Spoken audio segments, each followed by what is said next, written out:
Saúdo-vos com a santa paz de nosso Senhor e Salvador Jesus Cristo. Cursinho básico de Soteriologia, a doutrina da salvação, com o pastor Sócrates Penaforte Sadu. Soteriologia é a doutrina da salvação. Esta soteriologia, que é a doutrina que estuda a salvação, ela é fundamental para a vida de todo aquele que crê em nosso Senhor e Salvador Jesus Cristo. Porque diz a palavra de Deus: crê no Senhor Jesus Cristo e serás salvo tu e a tua casa. A palavra soteriologia vem do grego sotérios, que significa salvação, e logia, que significa estudo ou doutrina ou ensinamento. A soteriologia, a doutrina da salvação, é o antídoto da amartiologia, a doutrina do pecado. A amartiologia estuda o pecado e a queda do homem. A soteriologia, porém, estuda a redenção e ressurreição espiritual do homem morto em seus delitos de pecado. A Bíblia chama esta salvação de tão grande salvação, em Hebreus capítulo 2 e versículo 3, lembrando a mesma expressão do grande amor de Deus pelo pecador em João 3,16, que diz: porque Deus amou o mundo de tal maneira que deu o seu Filho unigênito, para que todo aquele que nele crê não pereça, mas tenha a vida eterna. Quando João 3,16 aparece a expressão de tal maneira, ou seja, não há como mensurar o grandioso amor de Deus, como também não há como calcular esta tão grande salvação. Cada religião oferece um tipo diferente de salvação e possui a sua própria soteriologia. Mas o cristianismo, ele apresenta a sua soteriologia na pessoa bendita de nosso Senhor e Salvador Jesus Cristo. Algumas outras religiões dão ênfase ao relacionamento do homem em unidade com Deus. Outras dão ênfase ao aprimoramento do conhecimento humano como forma de se obter a salvação. Porém, na verdade, glória a Deus, que para o cristianismo só há salvação em nosso Senhor e Salvador Jesus Cristo.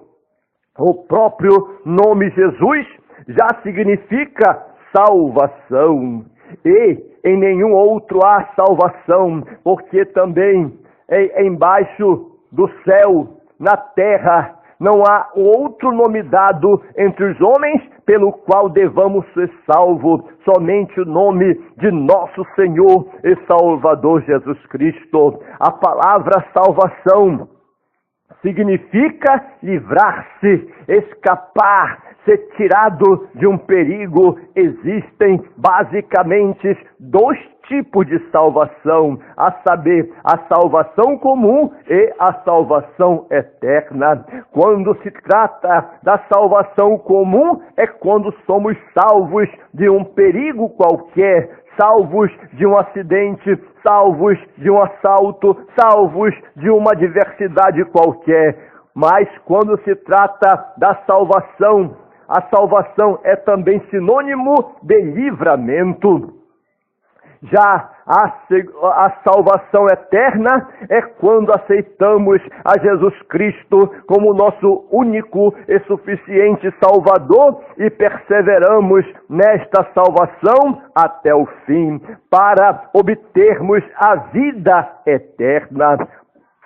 Precisamos compreender em soteriologia pelo menos 10 principais atos que resultam na salvação do homem. Ato número 1, o amor de Deus. Ato número 2, a expiação. Ato número 3, a graça. Ato número 4, a fé. Ato número 5, o arrependimento. Ato número 6, a conversão. Ato número 7, a reconciliação. Ato número 8, a regeneração. Ato número 9, a justificação. Ato número 10, a santificação. E quanto ao amor de Deus que nos garante que trabalha sobre a salvação. O primeiro ato da salvação é o amor ativo de Deus em favor da humanidade, porque Deus amou o mundo de tal maneira que deu seu Filho unigênito para que todo aquele que nele crê não pereça, mas tenha a vida eterna. João capítulo 3 e versículo 16. A salvação humana só é possível porque Deus nos amou de maneira inexplicável. As palavras de tal maneira indicam intensidade. Seu amor era tão intenso, sua pressão foi tão grande que rompeu fatalmente os diques da divindade e se derramou em superabundante plenitude sobre uma graça perdida e arruinada.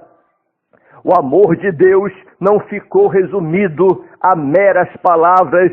Ele tomou uma atitude, mas Deus prova o seu amor para conosco em ter Cristo morrido na cruz do Calvário por nós, sendo nós ainda pecadores.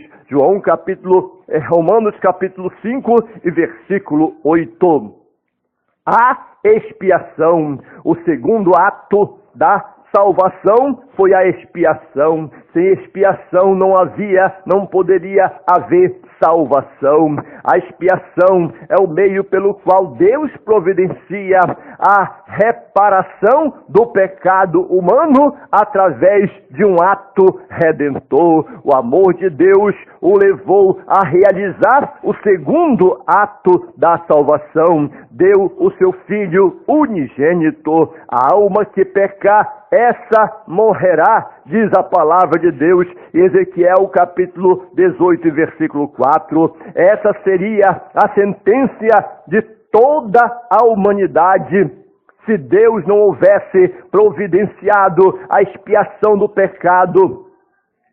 E fez Deus Adão e a sua mulher túnicas de peles e os vestiu. O sangue derramado daquele animal propiciou as vestes redentoras de Adão e Eva. Assim, o sangue derramado pelo Cordeiro morto desde a fundação do mundo propiciou as vestes redentoras de todos os pecadores redimidos.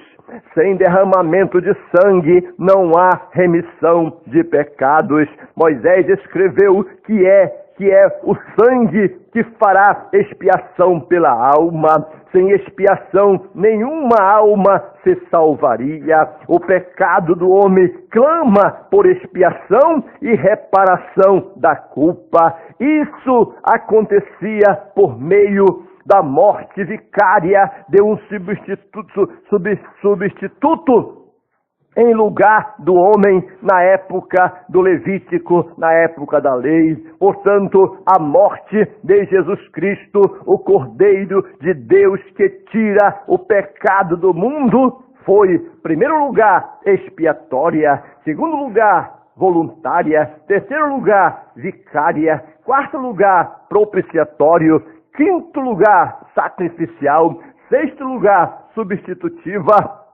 sétimo lugar, redentora. Expiatória, porque o pecado foi expiado. Eis o Cordeiro de Deus que tira o pecado do mundo. Voluntária, porque foi um ato espontâneo de amor de Deus. Vicária, porque foi em favor de outras pessoas. Propiciatória é porque o pecado foi coberto. Sacrificial é porque foi oferecido em holocausto pelos nossos pecados. Substitutiva é porque em lugar de miseráveis pecadores ocupou este lugar. Redentora é porque o preço foi pago pelo seu próprio sangue. Portanto, o sangue de Jesus Cristo, seu Filho, nos purifica de todo pecado.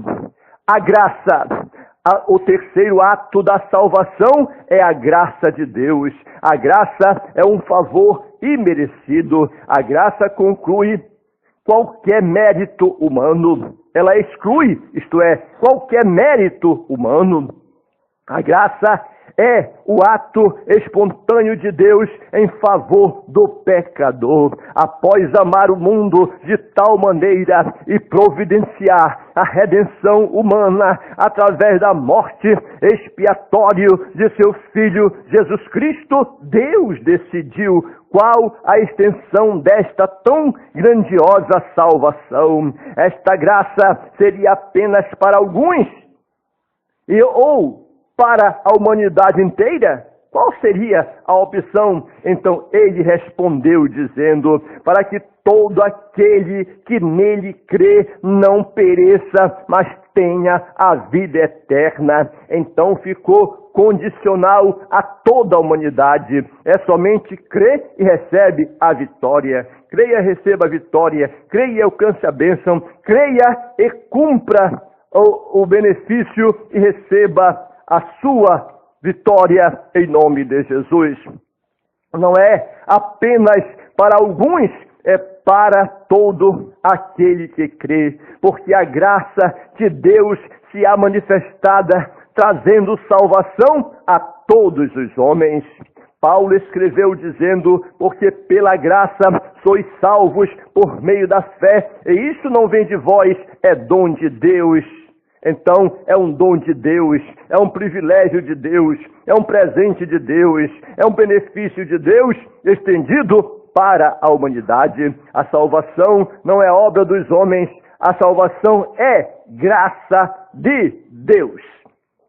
A fé é o quarto ato do homem, da salvação do homem, é a fé. Ora, se a graça de Deus se manifestou trazendo salvação a todos os homens, porque todos os homens não são salvos, então ficaria esta pergunta no ar diante de todos. A resposta é a seguinte: a graça de Deus é suficiente para todos, porém só é eficiente para quem crê. Observe que a expressão bíblica diz, porque pela graça sois salvos por meio da fé. O segredo está nesta expressão, por meio da fé. A única coisa que condena o homem é o não crer.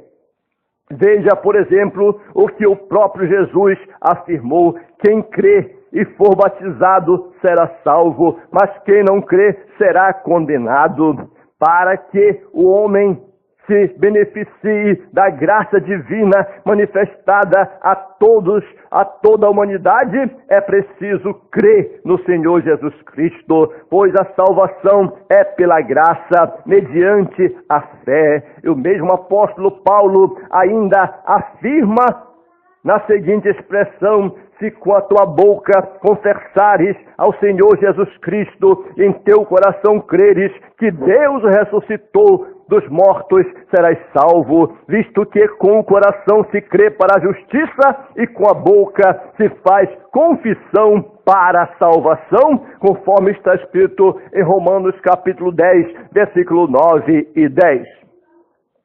Há o arrependimento. O quinto ato da salvação do homem é o arrependimento. O arrependimento se dá no interior do homem, quando ele sente um profundo remorso e tristeza pelo mal que praticou, reconhece o seu pecado diante de Deus. Esse foi o primeiro passo que o filho pródigo deu para se levantar, quando se expressou: Pai, pequei contra o céu e perante ti, e já não sou digno de ser chamado teu filho. A primeira pregação do Novo Testamento é esta: arrependei-vos, porque é chegado o reino dos céus. Jesus aprovou esta mensagem inicial do Evangelho e passou também a pregar dizendo: arrependei-vos, porque é chegado o reino dos céus. A conversão, o sexto ato da salvação do homem é a conversão, enquanto o arrependimento é uma mudança de posição no interior do homem, a conversão é uma tomada de decisão em seu interior. Ou seja, no arrependimento, o homem apenas reconhece o seu pecado e deseja a mudança. Na conversão, o homem toma uma atitude para mudar aquela situação em que se encontra. Ele decide se levantar e mudar de vida, aceitando a Cristo e entregando a sua vida a Ele. A conversão vem sempre acompanhada do arrependimento. Por isso, o apóstolo Pedro afirmou: arrependei-vos, pois, e convertei-vos, para que sejam apagados os vossos pecados, e venham assim os tempos do refrigério pela presença do Senhor.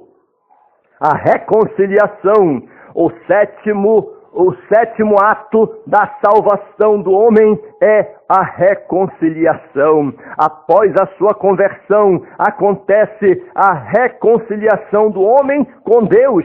A reconciliação se dá quando dois inimigos fazem as pazes. O pecado tornou o homem inimigo de Deus. Quando o homem, porém, se converte ao Senhor, a paz é restabelecida e o homem se reconcilia com Deus.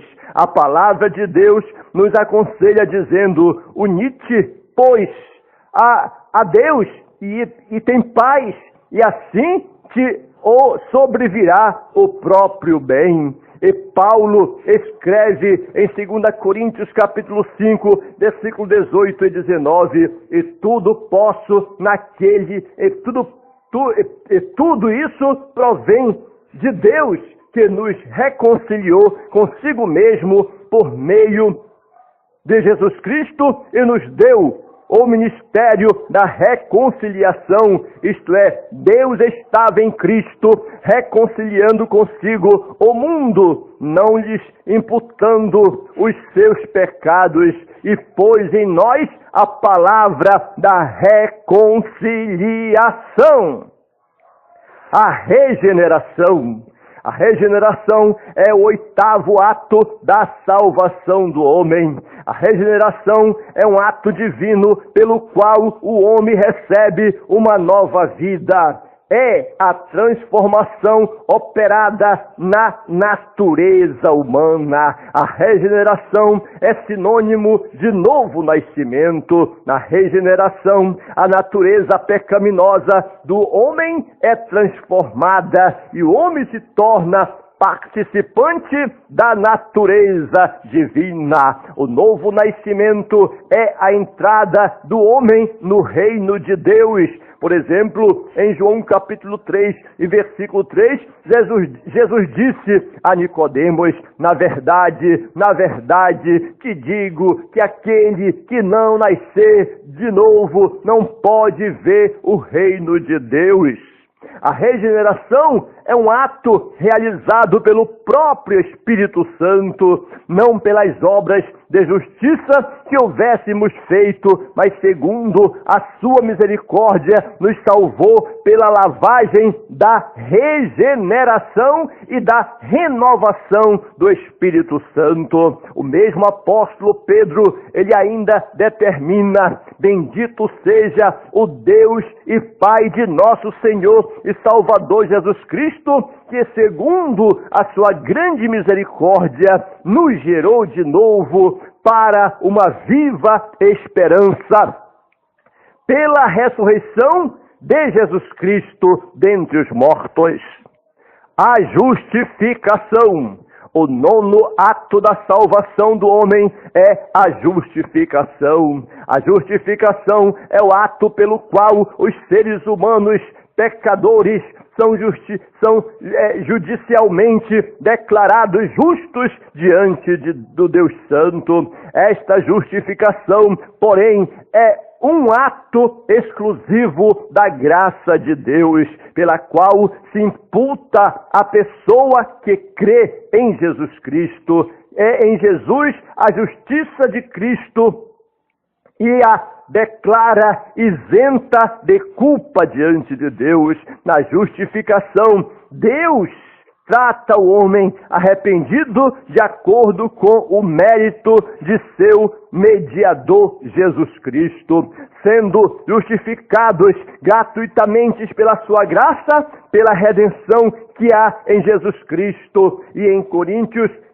Coríntios capítulo 1, versículo 30, Paulo afirma esta verdade bem clara: mas vós sois dele em Jesus, o qual para nós foi feito por Deus sabedoria e justiça e santificação e redenção. O raciocínio da justificação se resume ainda no seguinte texto sagrado: aquele que não conheceu o pecado, o fez pecado por nós, para que nele fôssemos feitos justiça de Deus. A justificação do pecador, além de o tornar isento de culpa perante o tribunal divino, traz paz judicial perante o supremo juiz do universo. Sendo, pois, justificados pela fé, temos paz com Deus por nosso Senhor Jesus Cristo. A santificação, o décimo ato da salvação do homem é a santificação. Se na justificação o homem é declarado justo diante de um Deus santo, na santificação o homem é declarado santo pelo próprio Deus santo. A santificação é a separação do pecado. Quando um vaso do tabernáculo era utilizado para o serviço sagrado, ele era santificado e declarado um vaso santo. Da mesma forma, acontece com o crente salvo. Quando o cristão renuncia o pecado e se entrega ao Senhor, ele se torna santo para o seu Senhor. Paulo explica todo o processo da santificação do pecador, dizendo: e é o que alguns têm sido, mas haveis sido lavados, mas haveis sido santificados, mas haveis sido justificados em nome do Senhor Jesus e pelo Espírito de nosso Deus. A santificação não é automática, ela é gradual, progressiva e pode ser aperfeiçoada a cada minuto, a cada dia. Ora, amados, pois que temos tais promessas, purifiquemo-nos de toda a imundícia da carne e do espírito, aperfeiçoando a santificação no temor de Deus. A busca pela santificação deve ser um alvo atingido por nós mesmos, de sorte que, se alguém se purificar destas coisas, será vaso para a honra, santificado e idôneo para uso do Senhor e preparado para toda boa obra. A santificação é a condição indispensável para vermos ao Senhor nosso Deus.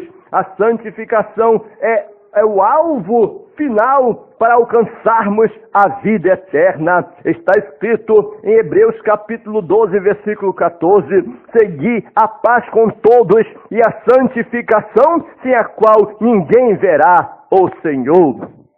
A salvação da nossa alma é grandiosa e jamais deve ser negligenciada. Precisamos ensinar mais ao nosso povo as doutrinas elementares da salvação, as quais estão ficando cada vez mais difícil para se entender e difícil para se pregar. Mas pregadores, nós conclamamos e nós convidamos a todos os pregadores, pastores, evangelistas, ministrantes, doutores da palavra, que vamos nos unir para ministrar a palavra de Deus, a salvação maravilhosa para o homem e em especialmente, glória a Deus, essa salvação que alcança toda a humanidade. Portanto, convém-nos atentar com mais diligência para as coisas que já temos ouvido, para que em tempo algum nos desviemos delas.